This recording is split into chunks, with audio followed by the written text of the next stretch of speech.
We're actually going to be going to the hospital in just a second, you guys. Number one, we're not going to film Grandpa in the hospital, at least until things turn around. You know, last time was different. You know, last time, you know, he wasn't in the intensive care unit, and things didn't seem so serious. But now he's, you know, barely conscious and not really talking. So, out of respect for him, we're not going to film that. But we are going to be going to the hospital in just a second. Before we do, I wanted to take a minute to address something that, you know, a couple of people were asking me about yesterday. You know, there were a couple of people, not many, but a couple, asking me why we are keeping my brother from seeing Grandpa in the hospital. And that is a total fabrication, you guys. Apparently he posted on Facebook that we're keeping him from Dad, and where he's not allowed to pay his respects because we're not letting him at the hospital. It's a total lie, you guys. More like playing the victim so you guys will feel sorry for him. Guys, about a week ago, something happened to his YouTube channel. He like uploaded illicit materials, or I don't know. I don't pay attention to that stuff. I got way too much going on. And apparently it got terminated. And, you know, he started blaming that on us. Oh, yeah, look what they did to me now. Yeah, they can't leave me alone. We had absolutely nothing to do with that. We're a lot busier worrying about our father than worrying about your YouTube account. I don't care about your YouTube account. I don't care that it's gone. Good. I don't care. That's not my problem. I don't care. I'm more worried about him than you. However, I let a cooler head prevail. When Dad was unconscious in the hospital, I reached out to two people. One was Kim, first. Obviously, I called Kim and I was like, hey, they're telling me to come to the hospital because I'm Dad's power of attorney. I don't know what's going on, but it doesn't look good. She took the first flight to Charleston. The next day, she missed Halloween with her daughters, because she knew what was important. She knew that was more important. The second person that I reached out to was him. Not directly. I don't want him to have my phone number, because when he has it, he abuses the privilege and he calls me drunk and he cusses me out and he text messages me garbage, blaming me for his problems like I gave him the beer to begin with. And I'm 30 years old. I don't have to deal with that, okay? I shouldn't be forced to answer text messages from somebody who wants to, like, be belligerent to me just because they're my brother. I don't deserve that. So I didn't reach out directly. I reached out through a third party and I said, hey, your dad's in the hospital. Things aren't looking good. You know what he does? About 2 hours later, after I get confirmation that he got the message, he starts posting that, oh, I just want to get in touch with my dad so he can help straighten out this YouTube thing. I want my dad to fix my YouTube problem. It's on his Facebook. Go read it. Why is your Facebook more important than your dad's life? How are you going to reach out to him? He's hooked up to a ventilator. He can't breathe. You're worried about your YouTube channel when he's fighting for his life. And that's the problem. I'm not too sure that he's not going to show up at the hospital and film his father in the ICU for views. That's the kind of person we're dealing with. You know what else he does? The next night, when Kim is here and we're sitting in the hospital room with our dad, watching him sleep, worrying if he's gonna wake up the next morning, he was at Halloween Horror Nights, running around screaming, having a good time partying. I'm sorry, dude. I don't feel like partying when my dad is fighting for his life in the hospital. Sorry, that's just me. Hey, you're a different person.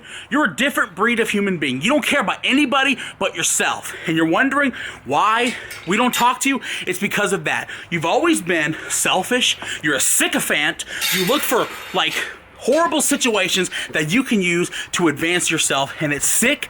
I'm disgusted with it. I don't want anything to do with it. Does your dad want you at the hospital? Absolutely not. When he still had consciousness, you guys, he straight up told me that not only does he not want my brother at the hospital, but he doesn't even want him at his funeral. And do you know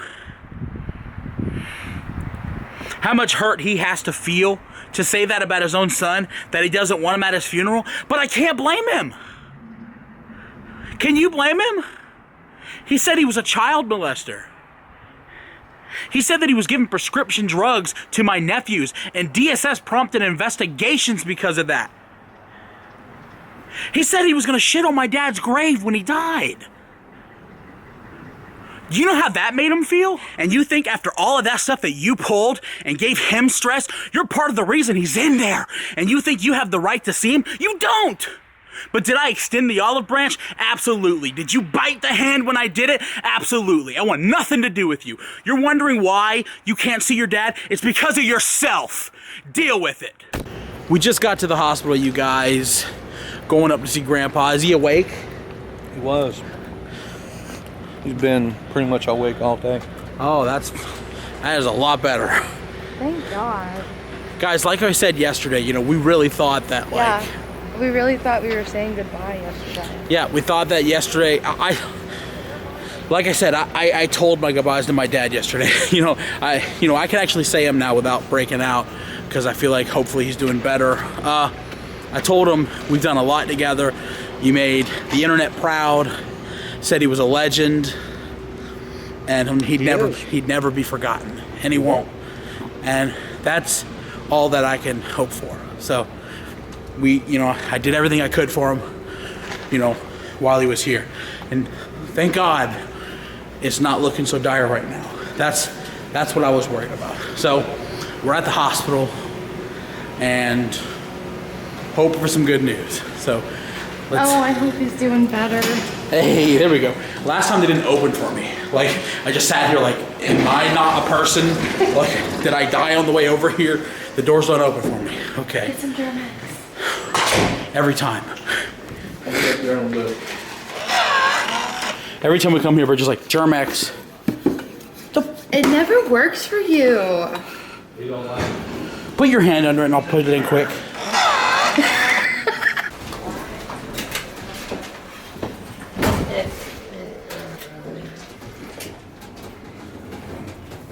He said earlier. What? He said earlier that he's tired of suffering and he can't fight no more. And he wanted us kids. Well, we're not going to give up right now. No, we're not. And we're not going to let him give up right now. And I told him that, so. And I got adamant about it. I said, you're not going to give up, Dad. And he started crying. Life is suffering sometimes. Yeah. Hey, Brian. Hey, How you doing? Have a good night. We can't film him in the room, guys. But we'll be back. Leaving the hospital right now, you guys. Today's pretty much, the same as yesterday. He was like laughing and joking a whole lot more. At one point, he's like trying to tip the nurses. Yeah, he had me go get cash out of the ATM. Seriously, Bridget went to the ATM and got $100, and he handed it one of the nurses. The nurse was like, "I can't accept this." Right? And he was making a grocery list. Oh yeah, he made a grocery list tonight. It's an imaginary grocery list because he thought he was home. Yeah. So he was like, "I want ice cream. I want juice. I want sodas with prune juice." He wanted ginger ale, 7-Up, Apple juice, apple orange juice, orange juice. Ice And cream. ice The cream. hamburgers. Oh yeah, He wanted hamburgers. hamburgers. So that's pretty much what this visit entailed, you guys. Made a grocery list, said a couple of jokes. Overall, the ammonia levels have, started to drop. So what they said about the ammonia levels is when he first got here, they were basically tripled what they were supposed to be. They said normal is between 5 and 35, and when he first got here, his levels were just over 120. And they checked him again this morning, and his levels were at 60. So they're still double what they were, but they're no longer triple. So you're gonna give him another one tomorrow, I believe. Yeah, they're gonna check him again tomorrow. So guys, it's a struggle, but he is becoming more coherent. He's still talking incoherent. I mean, Yeah. a lot of the times, at one point he looked at his own feet and he goes, "Who the hell's under me?" Because he thought it was somebody else's feet. And I was like, "Dad, that's you. That's your feet." he So told Doug that he was a good daughter. Yeah. you were a good daughter. You're a beautiful girl. You're a beautiful girl. Well, guys, we're getting out of here from the hospital. I just wanted to say thank you for following us, on all this. Thanks for your love and support. The love and the support means everything. There's somebody else that we talked about earlier that's trying to tear everybody down and turning against us, saying that, we're keeping Dad. First of all, we're not keeping Dad from anybody. I will say, too, I flat out asked him. I straight up asked Dad. I didn't want to because I don't want to aggravate him with drama, but I flat out asked him because it's his choice. I said, do you want this certain person here? And his exact words were, hell no. I'm sick. I don't want him here. You went to prison because you broke into somebody's house. You can't vote because you went to prison. You can't see your daughter because you don't pay your child support. And you can't see your dad because you verbally abused him, said he didn't matter, said you were going to laugh at his grave, said you were going to crap at it, you were going to dance at it, and your life will be better when he's gone. Well, I'm sorry that you're learning right now that things you say have consequences. Life doesn't work that you can say whatever you want about your father, that you can make him feel like he's less of a person. And then when things are going bad, like, oh yeah, that didn't happen. I'm sorry, Dad doesn't want to see you. We asked him. We said, do you want to see him? And he said no. And it's not your fault. It's not my fault. If you want to try for yourself, show up. I'm not going to pay for your way down here. I don't care about you. You burned your bridge with me. You're not going to stay in my pool house again? What? You punched my girlfriend in the face the last time you stayed in. Did you forget about that?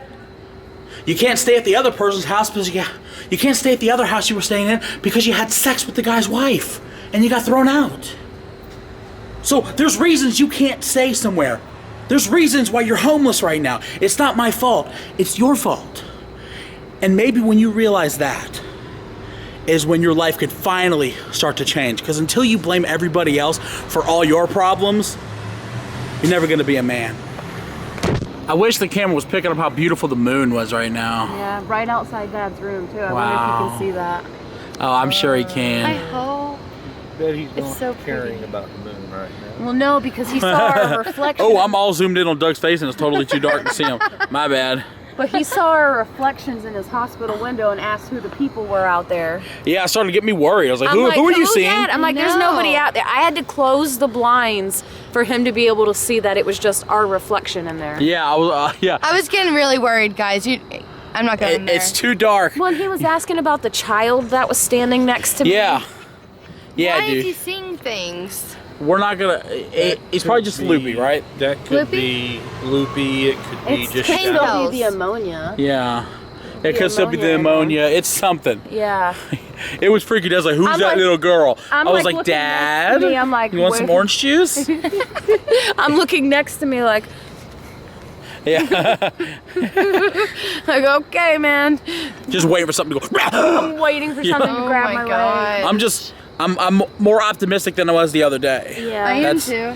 You know, Yeah, same. it's the most we can hope for. I was so scared flying here. I was literally, I Yeah. cried the whole way here, both flights. I cried. I didn't use my phone, no nothing. I just sat with tissues in my hand crying because I honestly didn't think I was gonna make it to say goodbye. So I don't want to cry right now. Doug's been here all day, boy. I gotta give it to you, I man. know. You've literally been here since the morning. I know. We came here about 11 o'clock this morning and Doug was there. Then we came back home to, feed the dogs and stuff. We came back, Doug's still here. So shake Doug's hand. Thank you, sir. Really appreciate your Thank you, Dad. dad loves you and the support means a lot, man. Doug, as much as I appreciate everything, you still can't make a grilled cheeseburger, damn. No. That's all I'm saying. No. No, I'm going to win that. Guys, I got you both beat. Doug No has way. With government cheese and 3-day-old bread. Oh. he really thinks, guys, Doug has challenged us to a grilled cheese cook-off. Yeah. And we're gonna accept you this month. We're gonna accept the challenge, but it's gonna be like a blistering defeat. Yes. No. I am winning that. Kim, I feel sorry You saw for his you. grilled cheese, right? Yeah, and I saw yours. That shit was Yeah, come on. You talking about the crap that he made the other night that That looked didn't like a look like- yeast infection? That didn't look like. No. That looked so good, and I think Doug knows what that looks like because every woman he's had has had one. Oh. Except Cindy. Yeah, except Mom. No, except Cindy. I'm covering this lens.